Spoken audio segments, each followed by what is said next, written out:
Vandag kyk ons na die ding wat jou rekenaar so blitsvinnig maak, die SSD, oftewel vaste toestelaandrywer. So hoe kan hierdie klein plat dingetjie soveel vinniger en sterker wees as 'n oue harde skyf? Die geheim is eenvoudig, geen bewegende dele nie.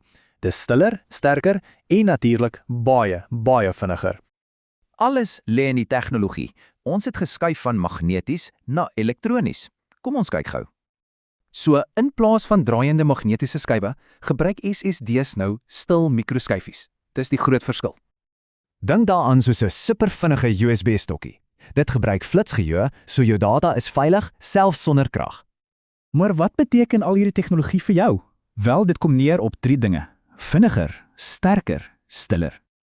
Jy kry dus blitsvinnige spoed, dis duursaam, stil en gebruik boonop minder krag. Dis 'n groot verbetering. Kyk net hierna.